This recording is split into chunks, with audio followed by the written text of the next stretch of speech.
კოლორადოს შტატის და კორნელის უნივერსიტეტების ახალი კვლევების თანახმად აფრიკული სპილოები ერთმანეთს სახლებით ეძახიან, რაც მათ ველურ ცხოველებს შორის მცირეთაგანს ერთ-ერთს ხდის, რომელსაც ამის უნარი გააჩნია.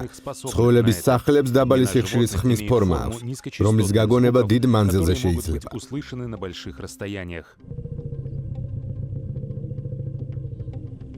სპილო არის მაღალ სოციალური და მაღალ ვოკალური სახეობა და ვიცით, რომ კომუნიკაციის რთული სისტემა აქვს. ყველაფრის გაგება ვერ შევძელით. გამოცემულ ხმას საკმაოდ რთული სტრუქტურა გააჩნია. მათი მეტყულების გაგება რომ შეგვეძლებოდა, მაშინ მივიღებდით ახალ წარმოდგენას იმისა, თუ როგორ ფიქრობენ. მეცნიერებმა მოახერხეს გარკვევა, რომ ურთიერთობისას სავანის სპილო ინდივიდუალურ იდენტიფიკატორებს იყენებს. ცხოველის აღსანიშნად, რომლისთვისაც არის გამიზნული შეტყობინება. ისევე როგორც ზოგიერთი სხვა სახეობისთვის, სპილოსთვის დამახასიათებელია უნიკალური ახალი ხმების წარმოთქმის სწავლების უნარი მთელი ცხოვრების მანძილზე. სპილო ლაპარაკობს როგორც ინფრაბგერით, ასევე ჩვენს მიერ გასაგონი ხმით. ამასთან ხმის ნახევარი ადამიანის სმენის აღქმის მიღმა მდებარეობს, ამიტომაც ფაქტიურად მათი არ გვესმის. ჩასაწერად სპეციალური მიკროფონი გამოვიყენეთ. ასევე ცხოველებთან საკმაოდ ახლოს ყოფნა მოგვიხდა, იმის გამო რომ მანძილზე ხმა იფანტება.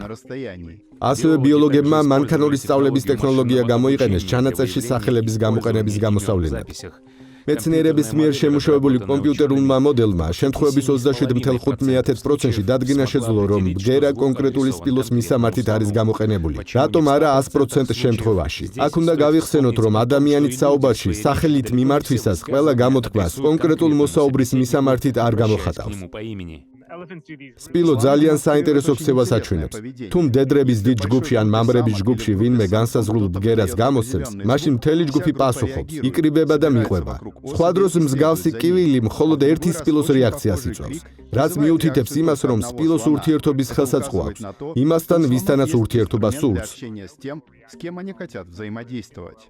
მეცნიერებმა შედეგები შეამოწმეს ცალკეულ სპილოსთვის ჩანაწერის დაკვირით, რომლებიც საკუთარ სახელზე უფრო ენერგიულად რეაგირებდნენ ყურების პარტყუნითა და ხორთუმის ქნევით. სპილოებში სახელის არსებობის აღმოჩენა შეიძლება მოწმობდეს სპილოს აბსტრაქტულ აზროვნების უნარზე.